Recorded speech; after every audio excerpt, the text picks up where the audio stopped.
Hola, soy Juan Pablo Gómez. Yo soy consultor corporativo de Avaya para Latinoamérica en el portafolio de Contact Center y hoy vamos a ver las arquitecturas nativas de nube. Una introducción, vamos a ver los conceptos detrás de estas nuevas ideas de cómo desarrollar aplicaciones y vamos a ver también las tecnologías en su mayoría de código abierto como Kubernetes, Apache Kafka, que hay detrás de una arquitectura, digamos, basada en microservicio. Vamos a empezar haciendo una comparación con las arquitecturas que se han venido usando en los últimos 10, 15 años en las empresas. Vamos a empezar con el concepto de un servidor de aplicaciones. Un servidor de aplicaciones es un ambiente de runtime que permite que el desarrollador se enfoque en la lógica de su aplicación y deje al servidor de aplicaciones otras tareas como el manejo de la conexión a base de datos, la seguridad, la integridad y el programador se pueda enfocar en la lógica de su negocio. Voy a hacer una analogía con, con un negocio. Piensen ustedes que van a montar una pizzería y tienen dos opciones: tener la pizzería en una calle principal o tenerla en un centro comercial. Si ustedes la tienen dentro del centro comercial, la ventaja es que el centro comercial les provee servicios como la seguridad, la limpieza, los baños y el parking. Por el contrario, si ustedes tienen la pizzería en la calle, ustedes como dueños del restaurante tienen que pensar cómo van a manejar la seguridad, el aseo, el parqueo y los baños. De forma análoga, un servidor de aplicaciones resuelve muchos problemas comunes para quien está enfocado en desarrollar la aplicación. Típicamente encontramos en la industria servidores de aplicaciones hechos por fabricantes como por ejemplo IBM, Westfield, Oracle con su WebLogic o Red Hat con su JBoss. Pero también tenemos versiones de código abierto, como es el caso de Apache Tomcat o Whitefly, que es la versión, digamos, de código abierto de Red Hat. Vamos a ver un ejemplo cómo funciona, digamos, un application server. Vamos a tomar un sistema de audio respuesta que lo encontramos en todos los bancos, en todos los telcos. Entonces, un IBR, un audio respuesta, típicamente tiene dos partes: el media server, que es que tiene la parte de manejo de tiempo real de la llamada, y un servidor de aplicaciones donde está de toda la lógica y la integración que permite, por ejemplo, a un cliente consultar el saldo en su cuenta mientras, digamos, navega por las opciones del audio respuesta, ¿no? Entonces, dentro del servidor de aplicaciones, pues nos encontramos, pues típicamente un sistema operativo. Me voy a enfocar como ejemplo en servidor de aplicaciones en Java, y el servidor de aplicaciones resuelve para la aplicación temas como la seguridad o como el acceso a base de datos. Y luego ya el desarrollador se preocupa únicamente de poner su código en un contenedor en Java, ¿no? Y de esa manera, inclusive es mucho más fácil portarlo, inclusive a otro sistema operativo, a otro servidor de aplicaciones, porque se abstrae toda esa complejidad, porque el application server entrega, digamos, todos estos servicios. Completando el caso de, digamos, de este sistema de respuesta, a la izquierda, en cambio, tenemos el media server, que es un elemento que está recibiendo, digamos, la llamada. Puede ser un elemento que convendría mantenerlo como una aplicación monolítica, porque tiene que manejar tiempo real. Por el contrario, el application server es algo que está, digamos, muy orientado a manejar comunicaciones en HTTP, y que podríamos, y vamos a ver más adelante cómo se podría repensar en aplicar este tipo de aplicaciones. Evidentemente, en este flujo, el media server trae la aplicación como una página BXML, Voice XML, que es como un lenguaje como HTML, pero pensado para un usuario que en lugar de un teclado y una pantalla, tienes un teléfono con tonos de TMF, pero al final del día es como una navegación. Entonces se trae, digamos, la página BXML, pero toda la lógica de la aplicación de IBR está en un contenedor en Java, que de vuelta no tiene que preocuparse por estos servicios como el acceso a la base de datos, seguridad y demás, que se lo provee el application server, ¿sí?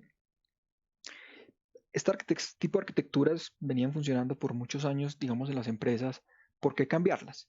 Y tiene que ver con la transformación que se está dando en esta cuarta revolución industrial, en esta transformación digital que están teniendo muchas empresas y que están saliendo también, digamos, muchas nuevas, ¿no? Y que exige esta transformación digital? Primero, que el desarrollo sea ágil, es decir, un menor time to market y con mayor número de iteraciones, de tal forma que el producto de software llegue más rápido al usuario final, él pueda dar retroalimentación y hacer una siguiente iteración para mejorarlo progresivamente, ¿no? Un continuous delivery del software, ¿no? El otro tema es escalabilidad, porque los usuarios pueden crecer de miles a millones de una manera muy rápida. Piensen ustedes, por ejemplo, Netflix cuando empezó abriendo cada uno de los países, cuántos millones de usuarios podría tener en las siguientes semanas, o el caso también de Uber, ¿no? Otro tema importante, un requerimiento en la transformación digital es la fácil integración, no solo dentro de la empresa, sino con otras aplicaciones por fuera. La transformación digital y la agregación de valor se da también a medida que se integran más aplicaciones. Empresas que son totalmente digitales, obviamente, pues no pueden darse el lujo de tener una caída significativa. Entonces, la confiabilidad de estos sistemas es muy importante. Y no es que los sistemas de las empresas antes no fuesen, digamos, confiables, pero al tener una solución, un sistema distribuido que está en la nube, que puede presentar fallas por conectividad, por múltiples factores, pues tiene que desde inicio diseñarse pensando en que se van a tener fallas. Y por último, el tema del Internet de las cosas y de los dispositivos móviles está empujando a que las empresas tengan que consumir gran cantidad de data en tiempo real y dar respuesta a los usuarios. Piensen ustedes también en aplicaciones, no solo como Netflix o como Uber, pero piensen en Latinoamérica en el caso como Rappi o el caso, por ejemplo, de la fintech Nubank. Tienen que recibir cantidad, digamos, de datos, están creciendo. Nubank ya tiene, por ejemplo, 8 millones de clientes y pues es el banco digital más grande fuera de Asia. Nubank fue fundado por David Vélez, un ingeniero colombiano, y hoy en día tiene una valorización de 8 billones de dólares. Entonces, piensen ustedes y esto ha sido en pocos años todo este crecimiento, pues, la arquitectura que hay detrás de este tipo, digamos, de empresas tiene que permitir estas características, digamos, y no solo para estos unicornios o estos startups, sino también pues empresas tradicionales que están transformándose para competir y generar, digamos, nuevos productos y servicios. El centro entonces de la decisión va a ser comparar, digamos, la arquitectura monolítica clásica con una arquitectura basada en microservicios. Ustedes ven en la izquierda una arquitectura típica de multicapas, ¿no? También por muchos años se desarrolló el software de esta manera, teniendo la base de datos, una base de datos relacional que concentra todo, luego una capa de acceso a estos datos, la lógica de negocio y la capa, digamos, de usuario, pero ahora una sola entidad, ¿no? Un único módulo. La arquitectura basada en microservicios, como su nombre lo dice, busca es descomponer la aplicación en servicios más pequeños, ¿sí?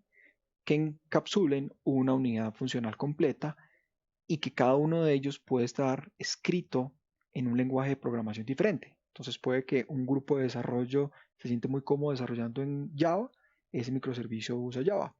Otro grupo puede que trabaje mejor en Python o en Go, pues puede usarse otro lenguaje de programación diferente, y asimismo ya no es una única base de datos relacional centralizada, sino que cada microservicio puede escoger qué base de datos le conviene más para, digamos, el caso de uso. Esto es lo que se conoce como una programación políglota.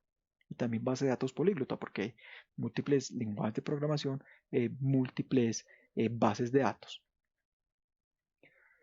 Ahora bien, todo ese tema de los microservicios responde también a la necesidad de un desarrollo ágil y genera también un tema, digamos, responde a un tema de una cultura, donde, digamos, en una arquitectura monolítica, los grupos de trabajo estaban casi que mapeando la infraestructura multicapas, ¿no? Es decir, si teníamos la capa de bases de datos, pues teníamos ingenieros DBAs, Database Administrator.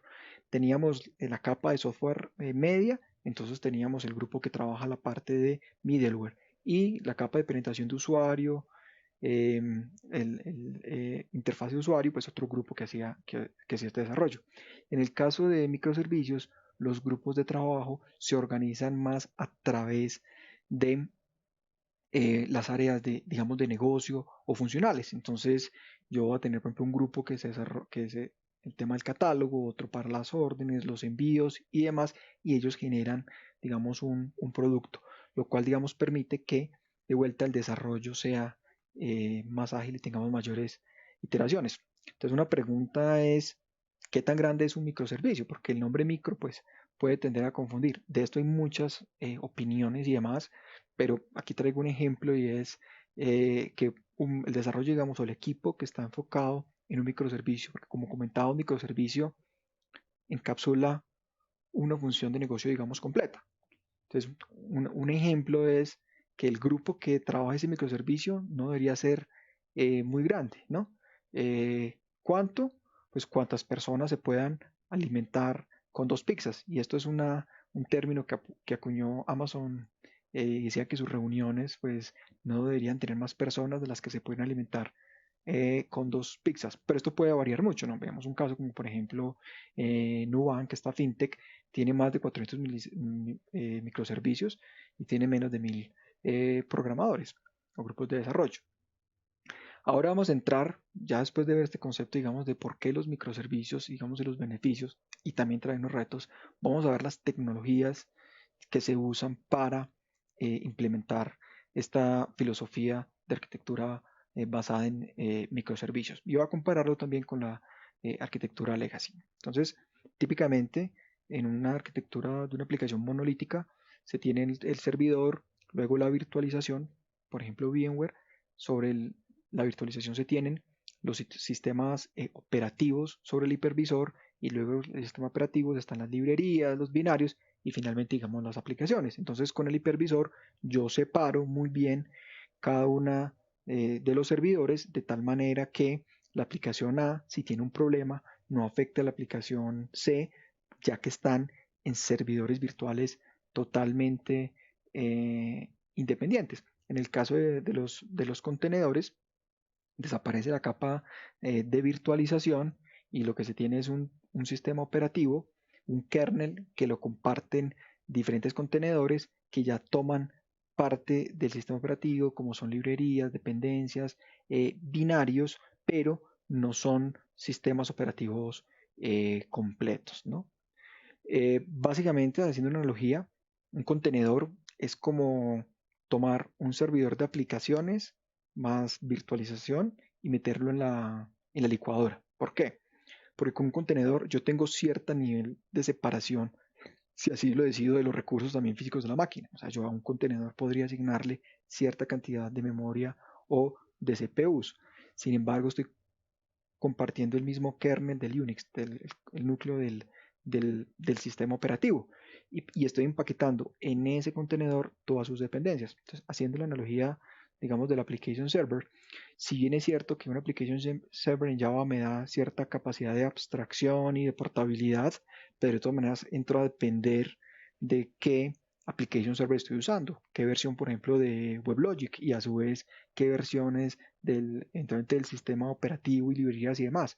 Lo que se busca entonces con el contenedor puede ser inclusive el mismo application server embebido dentro del contenedor, pero incluyo en ese paquete todas las dependencias. Y si llego a tener un problema con ese contenedor, no lo voy a propagar a otros contenedores porque también puedo hacer una división de los recursos de memoria, por ejemplo, y de CPU y no terminar arrodillando todo el servidor, pese a que no son máquinas virtuales independientes. Entonces también los contenedores dan mayor eficiencia porque me quito esa capa de consumo de recursos que me agrega el hipervisor.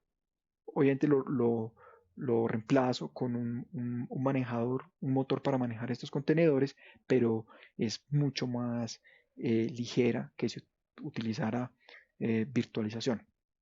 Veamos entonces ahora ya las tecnologías para desplegar los contenedores. Entonces, primero, hay varias formas de crear, digamos, un contenedor y empaquetarlo y desplegarlo, pero el estándar de facto es Docker, ¿no? Que es una herramienta que permite crear, desplegar y correr aplicaciones que usan contenedores, de tal manera que el programador se enfoca en su código y se despreocupa por la infraestructura en la que debe correr su código. Es también un concepto que se conoce como infrastructure as a code, ¿no? Docker no es el único, pero es el estándar de facto. Ahora, en la medida que yo genero una cantidad de microservicios, ahora el reto es cómo los gobierno, cómo los orquesto, cómo los controlo. Hay también Kubernetes, que es otro proyecto de código abierto que inició, digamos, en Google y Google luego lo entregó como código abierto. Es ese orquestador, ese jefe. De hecho, pues Kubernetes viene del griego que es capitán, es ese capitán que me orquesta los diferentes contenedores y Kubernetes también es, digamos, el estándar de facto. Ambas tecnologías open source, ¿no? Vamos a ver entonces cómo es una arquitectura en Kubernetes, que también se conoce con el acrónimo de K8s o Kube, ¿sí?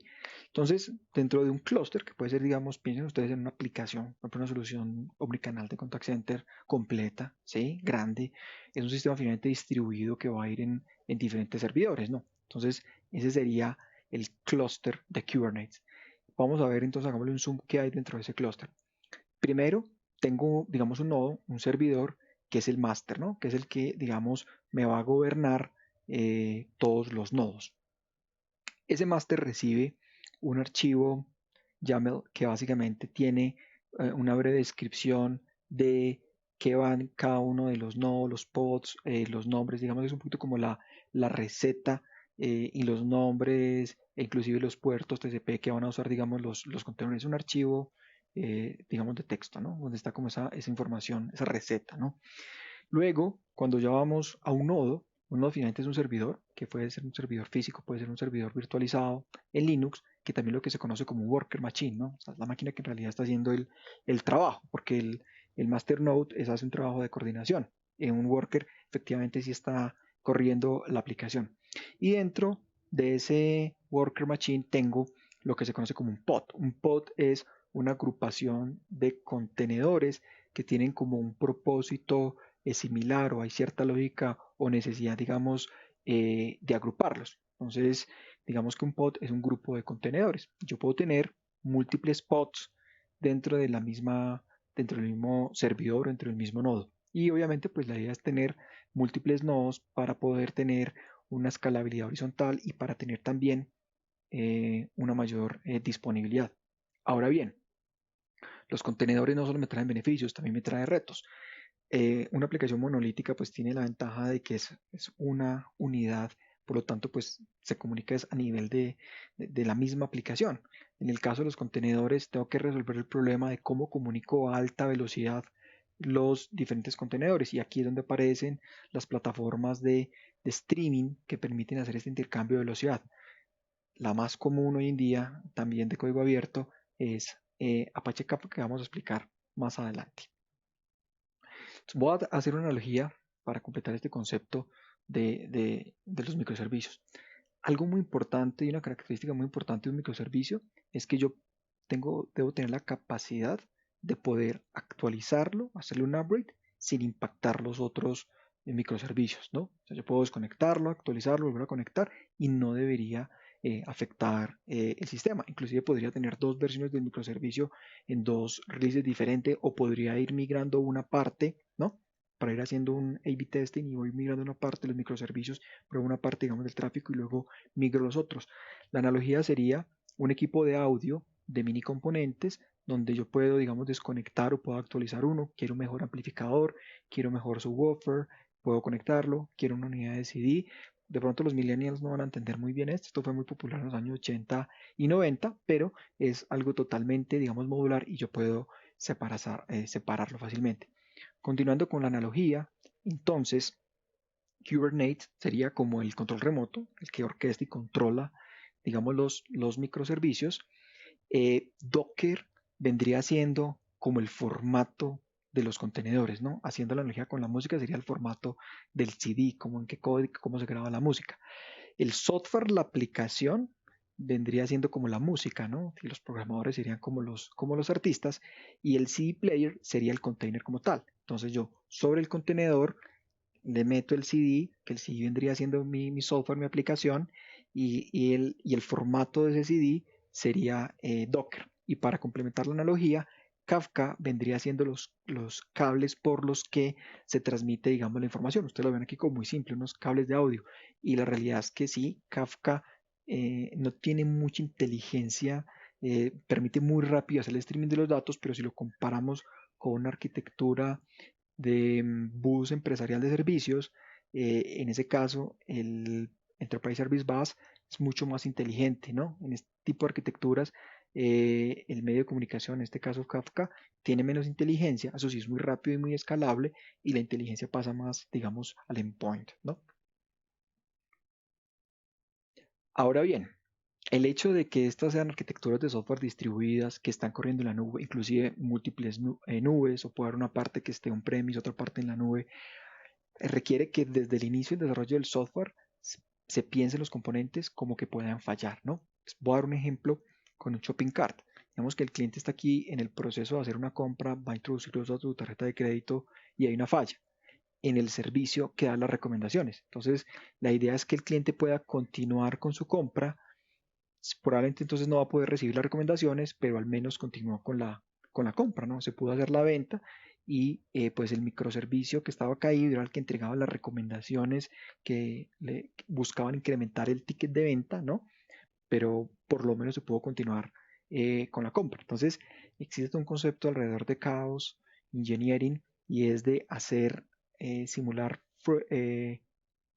fallas sobre los microservicios, sobre componentes, o sea, inclusive sobre el mismo ambiente de producción, generar fallas todo el tiempo para identificar y generar como esa inteligencia y esa memoria, digamos, en los músculos del sistema y de los ingenieros, ¿no? Y de las prácticas para poder mantener la estabilidad. Tiene que ser, digamos, a prueba de balas. De hecho, en Netflix desarrolló una aplicación que se llama Chaos Monkey, y la entregó como código abierto, está disponible en GitHub, que es un repositorio, digamos, muy conocido, y se puede, digamos, descargar, lo entregó también como open source, y lo que hace Chaos Monkey en Netflix es entre 9 de la mañana y 5 de la tarde, de lunes a viernes, un usuario que no está usando, una franja horaria en la que no está usando tanto Netflix, básicamente este programa lo que empieza es a tumbar microservicios e inclusive data centers completos, ¿no? Para probar la disponibilidad de la plataforma.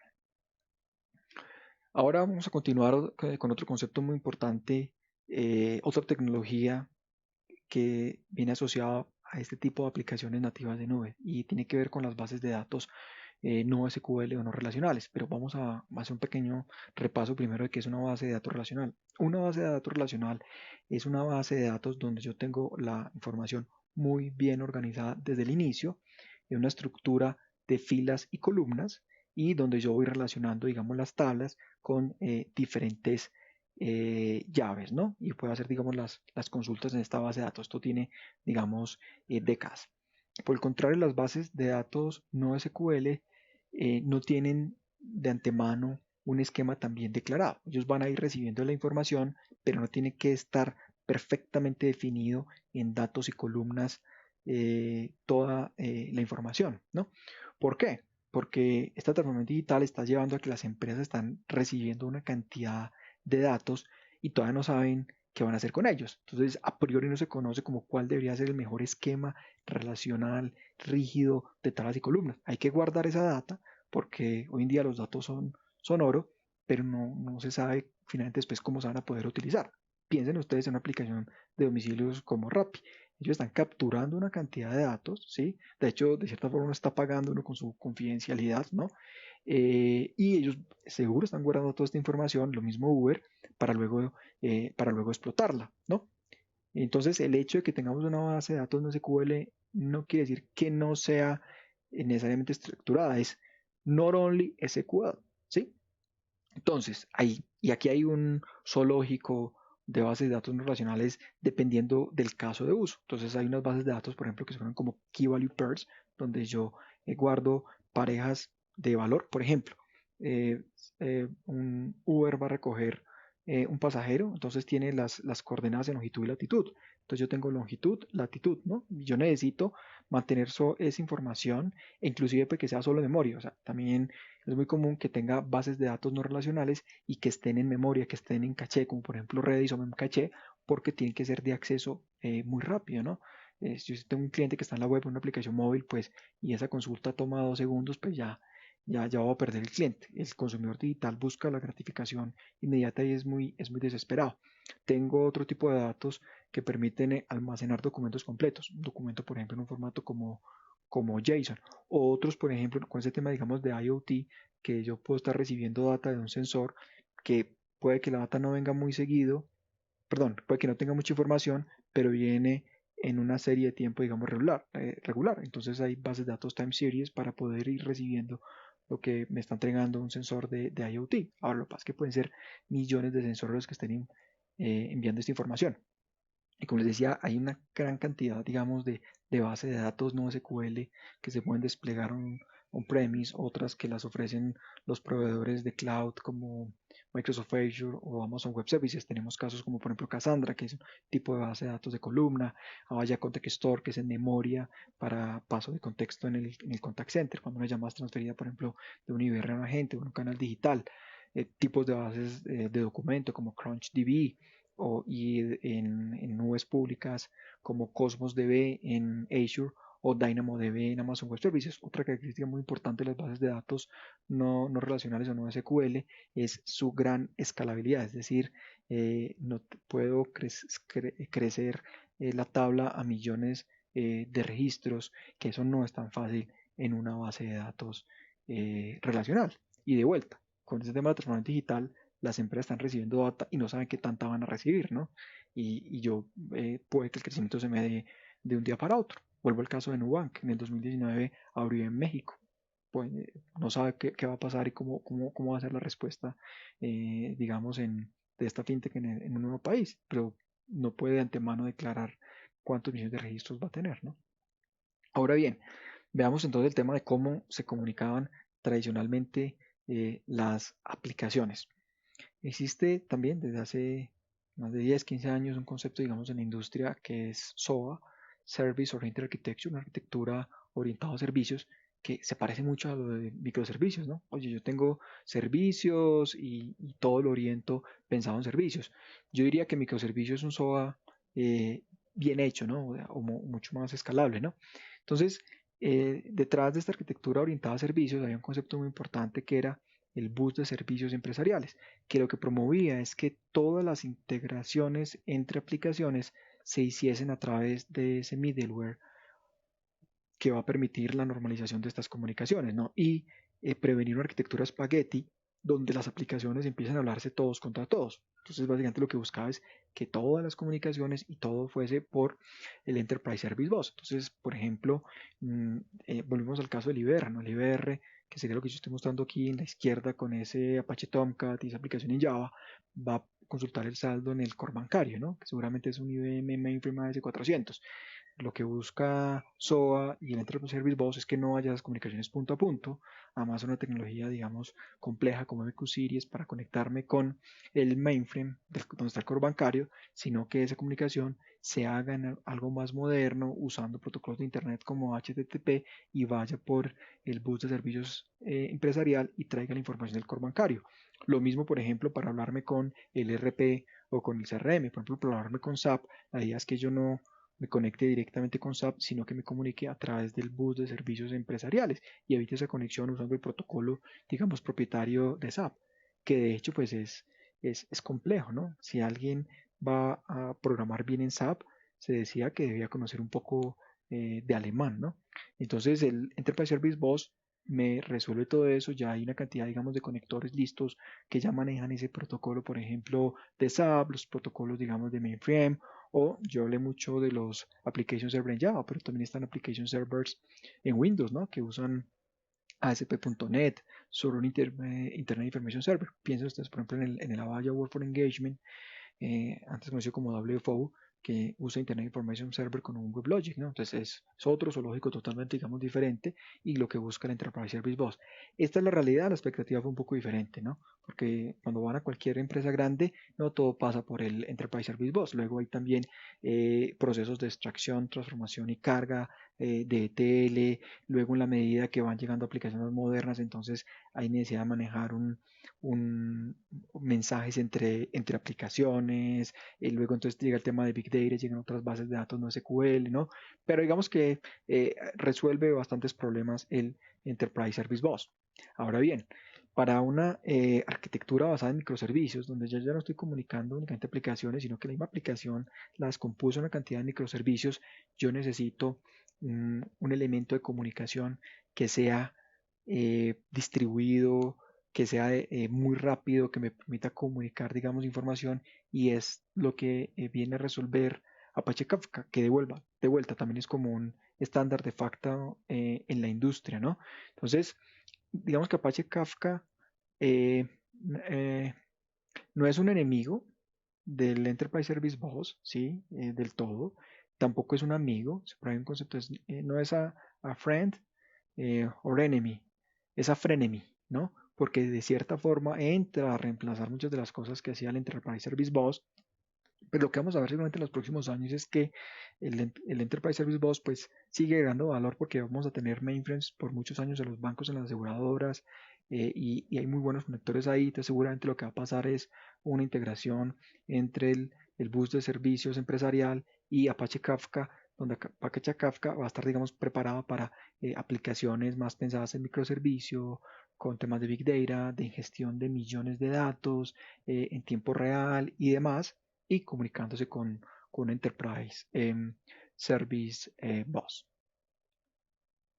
Vamos a ver entonces un ejemplo de un caso de uso de Apache Kafka, ¿sí? Entonces, Apache Kafka una plataforma para hacer streaming, digamos, intercambio de datos a alta velocidad, de mucha eficiencia. O sea, digamos, me maneja también de cierta forma como una cola, donde un microservicio puede ir escribiendo y otro puede ir leyendo, pero pues si alguno escribe más rápido que el otro puede leer, no hay problema, porque Kafka me va a hacer ese buffer. Kafka es interesante porque también inclusive puede respaldar en disco esa información hasta que de pronto el que se suscribió para esos datos vuelva a estar disponible. Entonces, Kafka hace no solo temas de tiempo real y en memoria, sino que también de cierta forma se comporta como una base de datos y puede apoyar procesos de ETLs, digamos, muy interesante. Vamos a hablar aquí en un caso de tiempo real. Entonces, tenemos un ejemplo, también volvemos a un banco, una telco, que tiene un marcador predictivo, una plataforma que se dedica a hacer llamadas de televentas para vender tarjetas de crédito o líneas celulares, ¿no? Lo que es el dialer. A la izquierda están los agentes del call center, y a la derecha los clientes que van a recibir las llamadas. Esto hace miles de llamadas, digamos, en el día.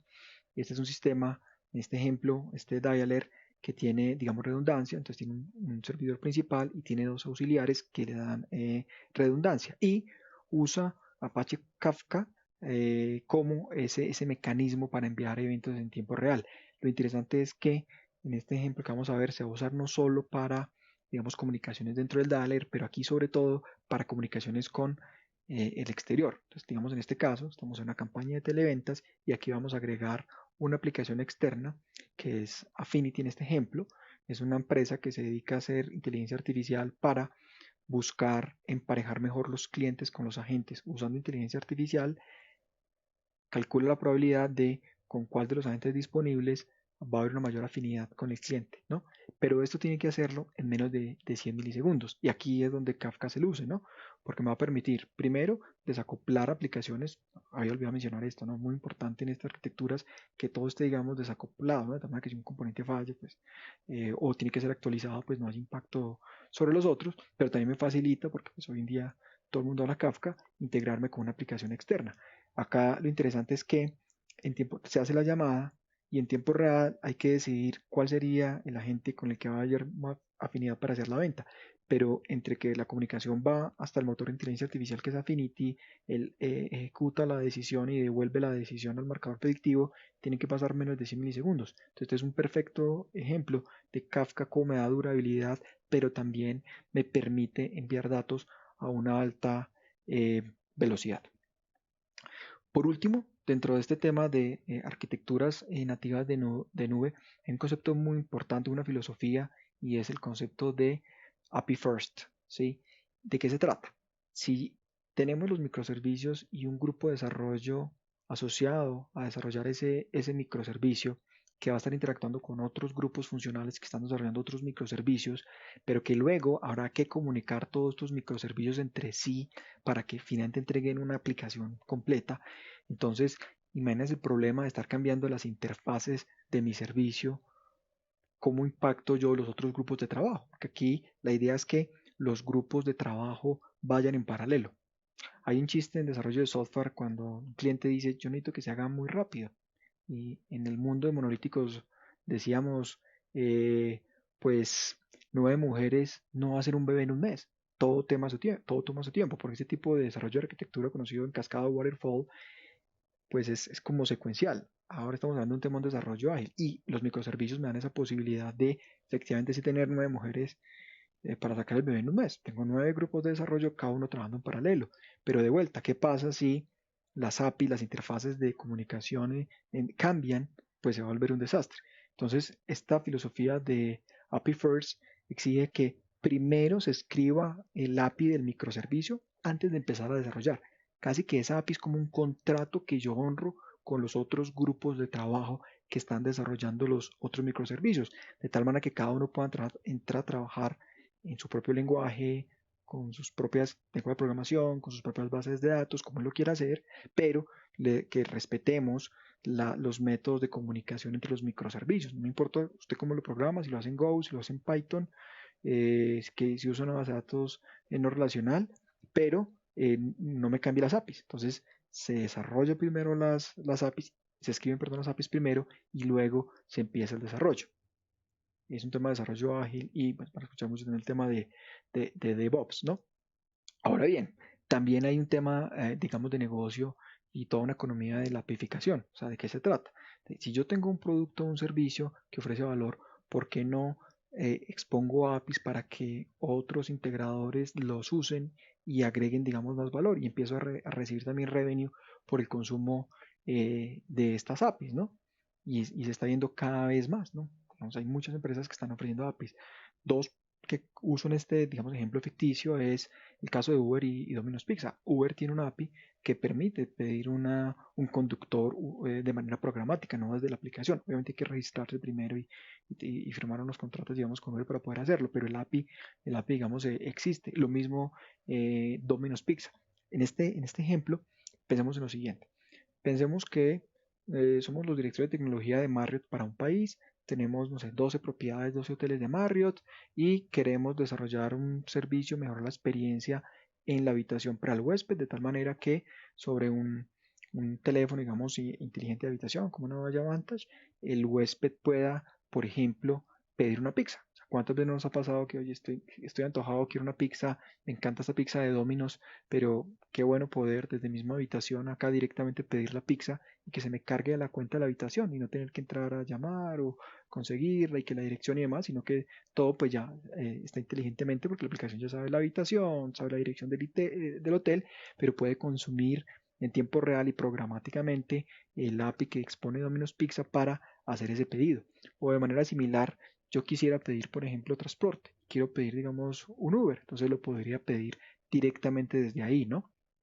Entonces, supongan que se hace, digamos, un primer piloto y demás, esto funciona y es un éxito en estos primeros 12 hoteles de Marriott. Y luego los directivos decían, oye, vamos a hacer esto a nivel mundial. Pues Marriott tiene la medio bobadita de 6.900 hoteles en todo el mundo y 1.3 millones de aplicaciones, de habitaciones, sumando estos casi 7.000 hoteles, 1.3 millones de habitaciones. Entonces, imagínense tener ese happy problem de tener que escalar rápidamente esa aplicación.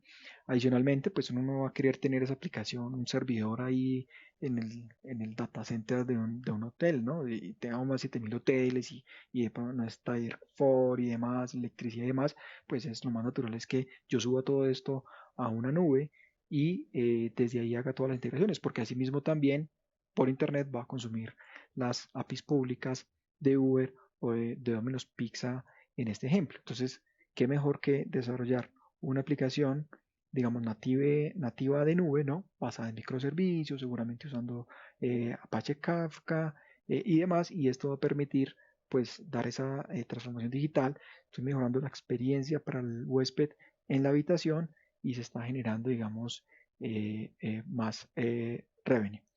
Ahora bien, esto pretende ser una introducción. Hay mucho material en internet, particularmente nosotros les quiero hacer dos recomendaciones. Quiero recomendarles esta página.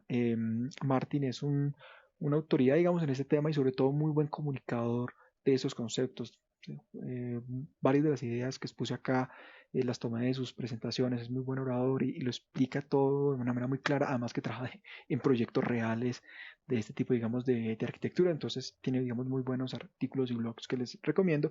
Y por otro lado, no entré mucho detalle en todo el tema de DevOps, pero una breve introducción es este tema también de los microservicios, empuja unos cambios de cultura, de desarrollo ágil, ¿no? Y también de estabilidad. Y aquí es el concepto, digamos, de DevOps es que anteriormente, digamos, los grupos de desarrollo terminaban su tarea, hacían el deploy y luego el grupo de operaciones y mantenimiento se entendía con el usuario final. La idea es que esto hoy en día se combine para que primero los programadores tengan más contacto con el usuario final y también si los programadores van a ser responsables de que esto funcione, pues seguramente van a hacer un código mejor, ¿no?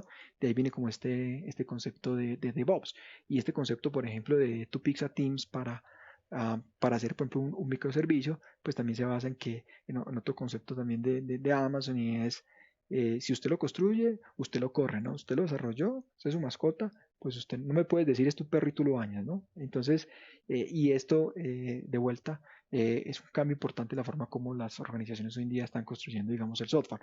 Para esto también hay mucha literatura en internet, pero les recomiendo una novela. O sea, esto cuenta una historia de una empresa ficticia que vende autoparte en Estados Unidos y tienen que hacer un proyecto porque están perdiendo market share y tienen que hacer transformación digital. Entonces, es toda una novela, es muy interesante porque lo cuenta, digamos, de una manera muy divertida. Entonces, también les recomendaría esto. Bueno, por último, como conclusión, quiero decir que como cualquier tema de tecnología, pues los microservicios no son la panacea, o sea, traen muchas soluciones, pero pues también traen otros retos. No quiere que todo vaya a monolíticos. Vuelvo al primer ejemplo que daba de un IBR que tenía un media server donde llega el audio, el RTP, y otro donde está la aplicación. Seguramente la aplicación server es candidato a que se vaya a un microservicio, pero no necesariamente, por ejemplo, el, el media server donde está el audio. Un protocolo como ZIP no es tan fácil llevarlo a un tema ni tan recomendable a un tema de microservicios. Entonces no quiere que ahora todo tenga que ser microservicios. Además, por ejemplo, si mi aplicación es muy sencilla y yo quiero hacer una experimentación, pues no me voy a ir con la complejidad de los microservicios. Pero definitivamente estamos hablando de aplicaciones distribuidas y demás. Estos temas son cada vez más importantes. Y si realmente se le quiere sacar provecho a la nube, no se trata únicamente de llevar las máquinas virtuales que tenía en mi data center en VMware, llevarlas a instancias en Amazon Web Services o Microsoft Azure o en Google Cloud. Se trata también de aprovechar otras tecnologías que vienen alrededor de la nube.